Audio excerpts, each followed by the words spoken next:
लोगों ने देखा, समझा, ये इंडी गठबंधन, कांग्रेस समाजवादी पार्टी का जो गठबंधन है, एक खतरनाक है ये देश के लिए, समाज के लिए। इसलिए किसी भी हालत में इसको नहीं आने देना है। और जनता जनार्दन ने जो फैसला लिया, 2/3 से अधिक सीट भारतीय जनता पार्टी की झोली में डाल करके हरियाणा के अंदर तीसरी बार मोदी जी, प्रधानमंत्री मोदी जी के आह्वान पर भारतीय जनता पार्टी के हैट्रिक लगा करके तीसरी बार सरकार बनाने का काम किया है। हरियाणा में मालूम है जनता ने क्या कहा? जनता जनार्दन एक ही बात कहती थी, जब अयोध्या के बारे में उनको जानकारी मिलती थी तो लोग कहते थे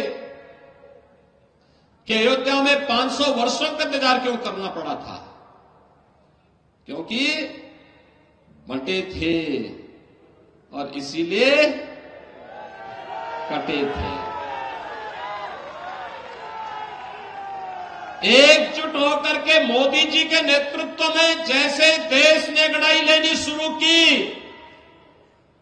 अयोध्या में राम मंदिर के मुद्दे का समाधान भी हो गया।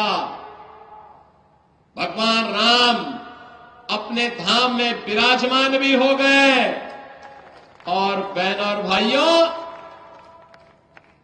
देश की सीमा भी सुरक्षित हो गई। याद करिए, 2014 के पहले कांग्रेस नेतृत्व की सरकार हुआ करती थी। समाजवादी पार्टी बिन मांगे समर्थन देती थी और पाकिस्तान घुसपैठ करता था, आतंकी वारदात करता था, चीन भारत की सीमा में घुसता था। हम लोग आवाज उठाते थे, सांसद के रूप में मैं, हरिओम पांडे जी, ये लोग संसद में आवाज उठाते थे कि भाई देश के दुश्मन देश की सीमा के अंदर घुस रहे हैं, इनका मुंह तोड़ जवाब दो। तो ये लोग कहते थे, इंडी गठबंधन के लोग जो आज हैं, ये कहते थे अरे संबंध खराब हो जाएंगे।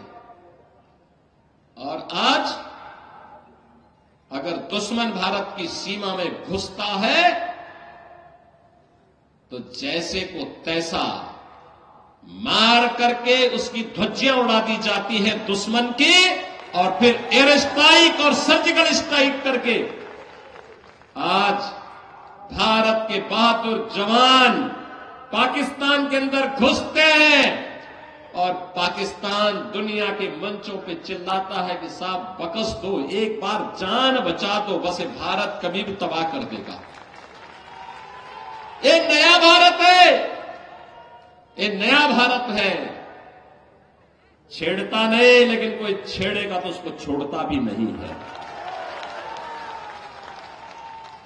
ये नया भारत है, अपने सम्मान और अपने स्वाभिमान की रक्षा करना जानता है।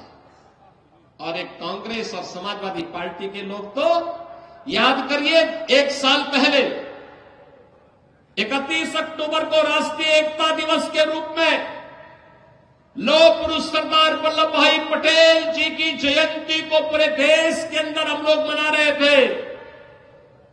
समाजवादी पार्टी उस दिन भारत के विभाजन के लिए जिम्मेदार जिन्ना की जयंती मना रहा था। लौह पुरुष सरदार वल्लभ भाई पटेल, भारत की एकता के शिल्पी, भारत के अखंडता के शिल्पी लौह पुरुष सरदार वल्लभ भाई पटेल को जब केंद्र और राज्य सरकार, पूरा देश सरदार सम्मान के साथ याद कर रहा था, तब समाजवादी पार्टी के मुखिया जिन्ना को याद कर रहे थे। बहनों और भाइयों, ये लोग महापुरुषों का सम्मान नहीं करते। ये सपा हो या कांग्रेस, दोनों एक ही थैली के चट्टे बट्टे हैं। मैं कुछ दिन पहले कन्नौज गया था। कन्नौज गया था तो वहां पर हमारे मंत्री हैं, वो विधायक भी है कन्नौज से,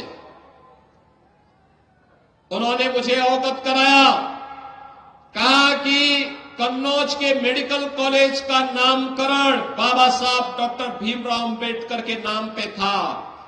अखिलेश यादव ने समाजवादी पार्टी की सरकार के समय में नाम बदल दिया है। मैंने कहा भी बाबा साहब भीमराव अंबेडकर ने भारत को संविधान दिया है, भारत के संविधान के शिल्पी है।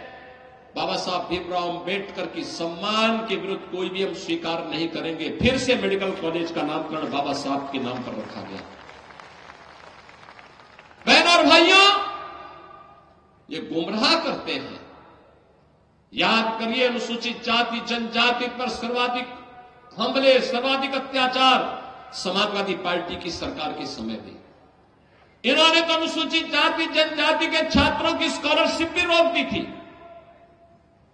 15-16 में रोक दी थी। जब मैं आया था 17 में, तब मैंने फिर से बहाल करके हमने कहा कि भाई अनुसूचित जाति जनजाति के बच्चों को हर प्रकार की सुविधा मिलनी चाहिए।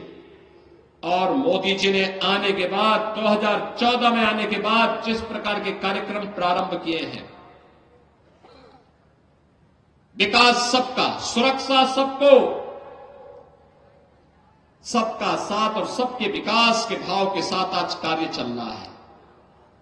ये विकास, याद करिए, यूपी के अंदर 56 लाख गरीबों को एक एक मकान दे दिया गया। ये मकान कांग्रेस और सपा ने, बसपा ने क्यों नहीं दिया? ये मकान उन्होंने क्यों नहीं दिया? 2,62,00,000 गरीबों के घर में शौचालय बन गए। ये शौचालय इन्होंने क्यों नहीं बनाए? 10 करोड़ गरीबों को 5 लाख रुपए की आयुष्मान भारत की सुविधा, वे जाएंगे किसी भी इंपैनल्ड हॉस्पिटल में जाकर के अपना उपचार करा लेंगे। इन्होंने पहले क्यों नहीं दिया? और अब तो मोदी जी ने घोषणा कर दी है, 70 वर्ष से ऊपर के हर व्यक्ति को प्रतिवर्ष 5 लाख रुपए की स्वास्थ्य की सुविधा उपलब्ध कराएंगे, फ्री में उपलब्ध करवाएंगे। बहनों और भाइयों, 12 करोड़ किसानों को प्रधानमंत्री किसान सम्मान निधि का लाभ, 15 करोड़ गरीब उत्तर प्रदेश के अंदर फ्री में राशन की सुविधा का लाभ प्राप्त कर रहे हैं। फ्री में राशन अप्रैल 2020 से लगातार दे रहे हैं। और मोदी जी ने कहा 5 साल तक आगे भी ऐसे मिलता रहेगा, कोई कोताही नहीं, गरीब को हर प्रकार की सुविधा देंगे।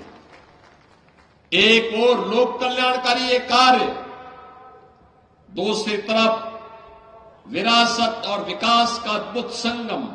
मैं पूछना चाहता हूं बहनों और भाइयों, जो लोग आज सपा का प्रत्याशी बनकर के परिवारवाद का गढ़ बना देना चाहते हैं कटहरी को, मैं पूछना चाहता हूं उनको, अयोध्या में जब रामलला 500 वर्षों के बाद विराजमान हो रहे थे, तब इन्होंने राम मंदिर का विरोध क्यों कर रहे थे? मुझे बताइए, शिव बाबा धाम के लिए इन्होंने कुछ नहीं किया, जबकि यहां के हर गरीब की श्रद्धा का केंद्र है।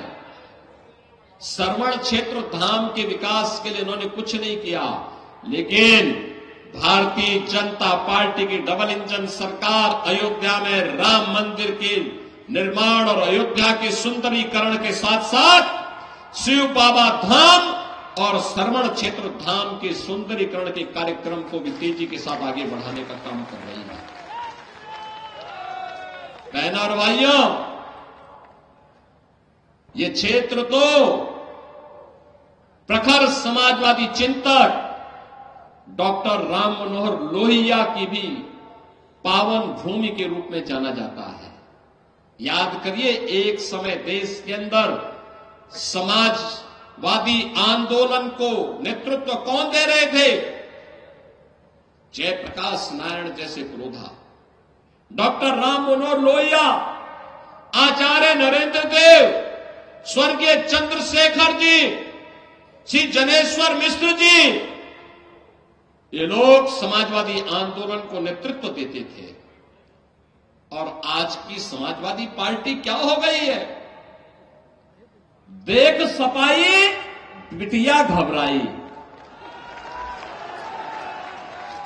देख सपाई बिटिया घबराई। एक निषाद बेटी के साथ अयोध्या में यह समाजवादी नेता मोइन खान किस प्रकार की कृत्य कर रहा था, जेल के अंदर उसको इसीलिए भेजा गया और समाजवादी पार्टी उस दुष्कर्मी को फिर भी अंतिम समय तक बचा करके क्लीन चिट दे रही थी। कन्नौज के अंदर एक दलित बेटी के साथ क्या व्यवहार ये लोग कर रहे थे, आपने लखनऊ में देखा होगा। उस दिन भारी बारिश पड़ी थी और एक बेटी अपने परिवार के साथ मोटरसाइकिल से जा रही थी। ऐसे ही एक उच्छृंखल सपाई के द्वारा उस बेटी को मोटरसाइकिल से गिरा करके किस प्रकार से अपमानित किया जा रहा था। जब हम लोगों ने जेल के अंदर डाला तो समाजवादी पार्टी के लोगों ने थाना घेराव किया। वो तो पुलिस का डंडा था, ये सपाई उसके कारण भाग गए, नहीं तो ये जो गुंडागर्दी के लिए। और बहनों और भाइयों, मैं तो आपसे कहने के लिए आया हूं, ये समाजवादी पार्टी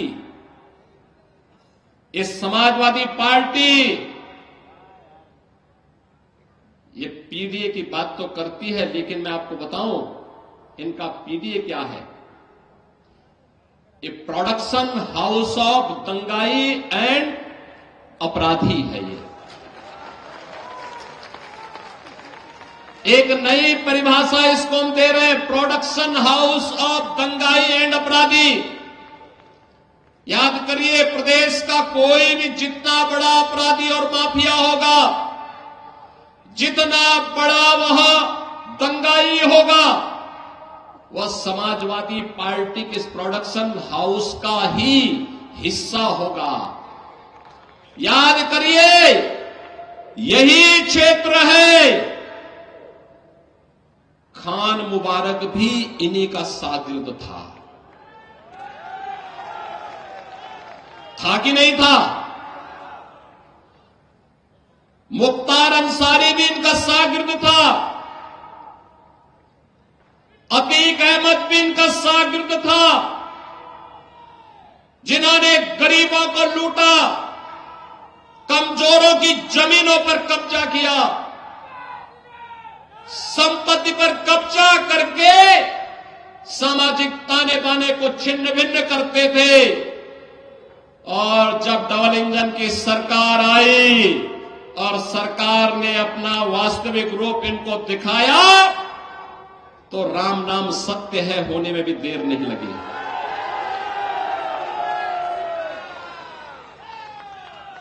और इसीलिए मैं आपसे कहने के लिए आया हूं, बहनों भाइयों, आपसे कहने के लिए आया हूं, भाजपा है जो परिवारवाद नहीं, जातिवाद नहीं, महापुरुषों का सम्मान होना चाहिए। याद करिए, मोदी जी ने बाबा साहब भीमराव अंबेडकर के पंचतीर्थ बनाए। बाबा साहब भीमराव अंबेडकर से जुड़े हुए पंचतीर्थ मोदी जी के कारण बने। और यही नहीं, दुनिया के अंदर सबसे बड़ी प्रतिमा, सबसे बड़ी मूर्ति, लौह पुरुष, भारत के अखंडता के शिल्पी, लौह पुरुष सरदार वल्लभ भाई पटेल की सबसे बड़ी प्रतिमा दुनिया के अंदर किसी ने बनाई हो, मोदी जी ने गुजरात में साबरमती के केकड़िया में बनवाया है। मैं स्वयं वहां गया था देखने के लिए। बहनों और भाइयों, बाबा साहब भीमराव अंबेडकर को भारत रत्न तब मिला जब भाजपा सरकार को समर्थन कर रही थी।